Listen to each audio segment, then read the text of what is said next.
Hey guys, welcome to the first weekly recap. We're going to be talking about PGC 2021 and the group stage that just concluded. Teams who are going to be playing all 16 games during the first week of survival, as well as teams that underperformed and did not earn all 16 games. In addition, we're going to be talking about Team Liquid's personal play and any standout moments that have happened from the past week.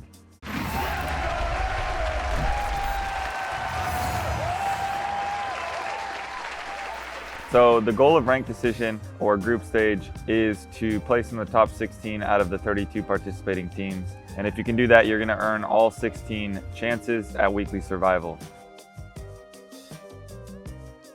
Team Liquid is able to do that. We were able to play pretty well. The first day was a little bit about getting back into the swing of things as we're here in person. We're actually at a LAN environment. So that first day was a little bit of just seeing how the booth is going to feel, the setups are feeling, and things like that. Team Liquid happy here about this victory after having not the best of starts, but now they've got themselves plenty of points on the board. Day 2 was the best day of the weekend for us. We had 51 points in day 2, and we're able to just play solid games all throughout, lots of top 5 finishes. But all in all, we were pretty happy with that day 2. Moving on to day 3, which was a 41-point day as well. 41, I say as well because the first day was also 41 points for us. And we knew going into that day that we were pretty much clinched. We had a really good chance to having all 16 games regardless of how we played. So we went in trying a couple new things and also just hammering down on the things that we're doing right and make sure we're making them habits.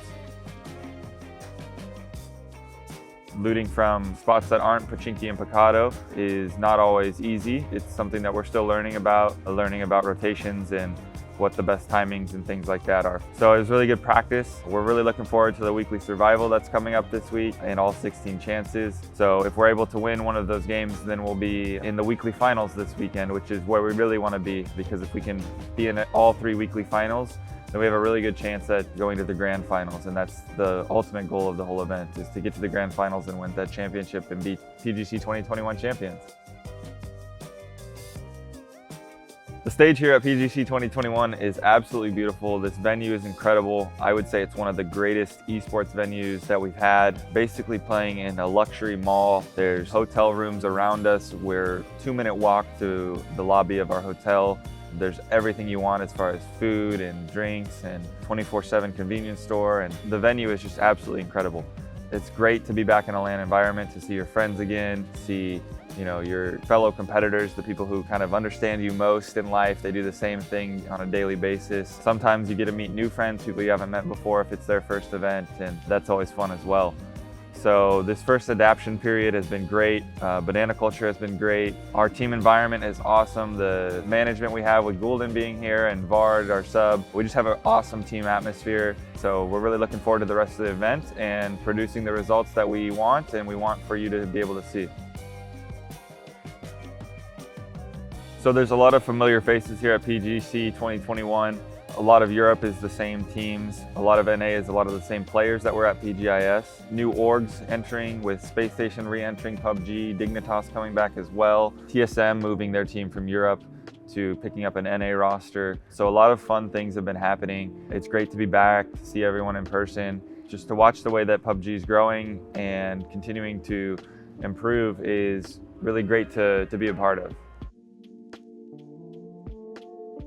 So as far as region-based results of the group stage, I think it's pretty much what we would expect. I would say that Asia performed really well for the most part. The teams that we expected to be good were good. Genji performed well, New Happy performed well, which we expected. Pero didn't quite have the results that I think most people would have expected out of 2-time PCS winner, but they are still gonna have 2 full days of attempts at survival, and so they're a team that's probably good enough to win 1 out of 11 games. Ghibli also played really well. 17 was contested, but they racked up a lot of kills even though they were unable to claim a win. So that's the Asia region. Moving on to the APAC, I think that Fury played really well and BN played pretty well, so that was good for that region. There are a lot of teams that need to be respected because any team can win a team fight or any team can win a game, but as far as the consistency, we just haven't seen too many teams from that region that can show up on a daily basis. Moving on to NA, both performed really well, finishing in 4th. TSM also is going to get all 16 chances, and those are the only 2 teams from the Americas region that are going to be playing all 16 games or have the chance to play all 16 games. KPI, which is our South American, Latin American team here at the event, they performed, I would say probably on par, getting 18th overall. So they'll be there on the first day as well after just missing 2 games. Obviously the biggest surprise is Sonics and their poor performance. They're only going to get 1 game on Thursday for finishing in 31st. I think it was just kind of a spiral weekend for them where you're contesting a lot and your mind is off of what middle to end game fights look like, and you're more concerned about your loot spots. So after losing a few on the first day of group stage, losing a few Pachinki and Picado battles, they made the decision to go away from those loot spots on day 2. A smart decision. We can relate to that a lot. Been in a similar situation at past global events. It just takes a little while to get back into performing at a high level, looting from somewhere else. So they did claim 1 game on the second day. Their first game, looting Rozhok, looked good for them, but they just weren't able to have the results they wanted. Dignitas, also a big shocker. They are 32nd. They're not going to get a chance to play in survival, so the next time they play is on Monday in the bottom 16 games. The one other team that's here from the Americas region is Space Station Gaming. I think that they're a team that needs to kind of come into their own, and that they'll get better as this event goes on. I don't really see them as a big contender to like win the event or perform all that well, but they do have someone whose first LAN event is this, and it's hard to come in and play an event at this magnitude being your first LAN. That's the Americas region. Europe performed pretty on par. The European region performed maybe the most consistently. They have 2 or 3 teams that aren't serious contenders, but they still are good at the game. Like Team Unique, for example, where 3 players are all new and unexperienced on LAN. They'll need some time to come into their own as well. Heroic, the same kind of deal. A really strong, powerful team, but not too much LAN stage experience. BBL, they're the former DA roster. They're still going to perform and be able to pop off and have their weeks every once in a while, even though the consistency might not be there. Navi, formerly Tornado Energy, who really deserved to be here for PGIS. They're now here for PGC 2021, and I think that they're going to be another team that improves throughout the weeks. So moving on to the teams that did get into the top 16 from Europe, we're looking at teams like FaZe, who had a really good last day, didn't have a super strong day 1 or 2, but really did what they needed to do on day 3 and earned that top 16. Us and VP, I think we did pretty much what we would both expect or where we want to be. Being in 6th, speaking personally from Team Liquid, is a good spot to be. If you're in the top 4, teams really look at like what you're doing in games, and where if you're in that 5 to 8 to 10 range, you're still getting the confidence of knowing that you're a good team and you can compete with all these teams, but people aren't putting as much of their eyes on you. The casters aren't going and studying your rotations and things like that as much as they want to know what ENCE did, what Gen G did well, what New Happy did. So it's a good spot to be in group stage, in my opinion. Virtus Pro is right there with us. They were a little bit more contested with their loot spots. They probably are very happy with their results as well. And ENCE played, the best weekend of PUBG that they've played as a team, I think ever. They were able to win the first overall for the group stage. So that's your region breakdown.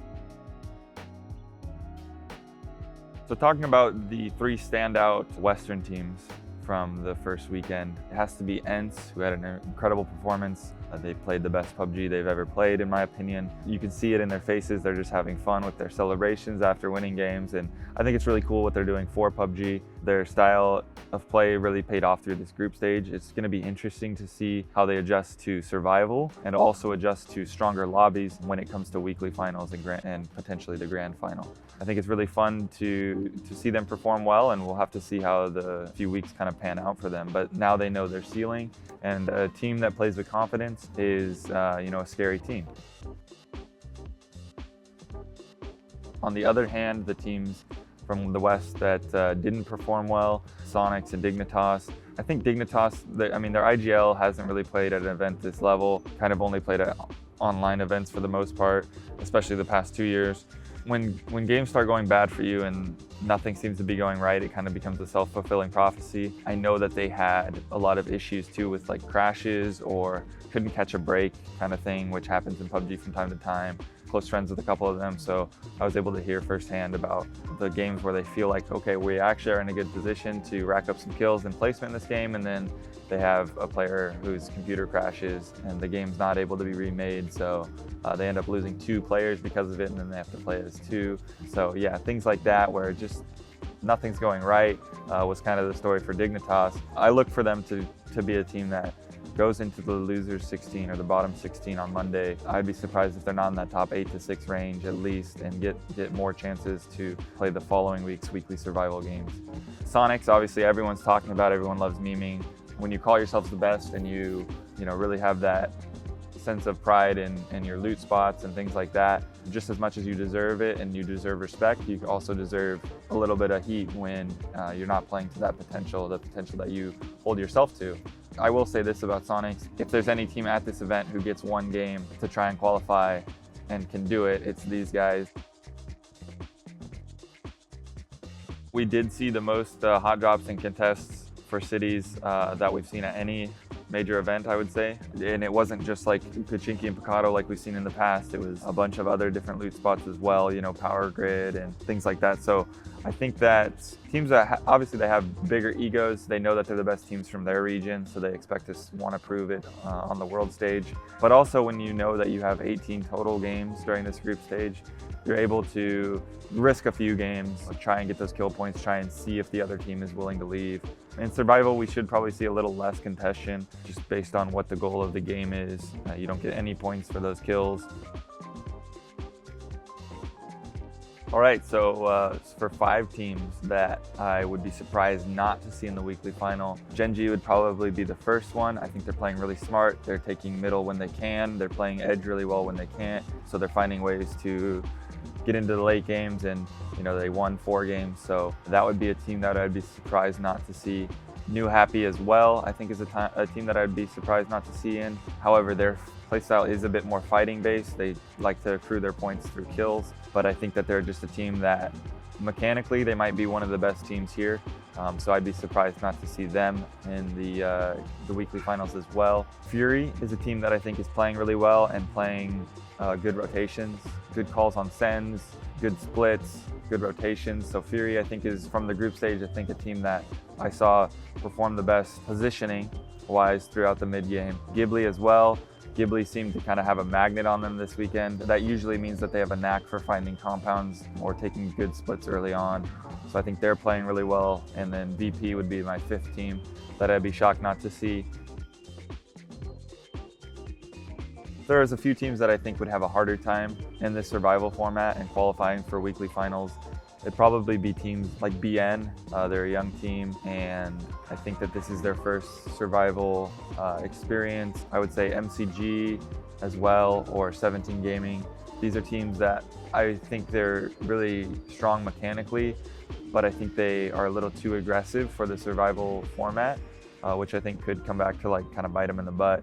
So that's all for this week's weekly recap. Thanks for joining me. I hope to see you next time. We're going to continue to do this, maybe bring on a guest at some point if possible, but just continue to come and talk about the last week's games, fun things that happened, maybe some stories from around the venue on downtime, away from the game as well, and just kind of have fun and, really let you in as much as we can on what's going on here at PGC 2021. We wish you were here. We know you can't be, but hopefully in the future, you'll be able to join us for events like this. So thank you for tuning in, and we'll see you next time.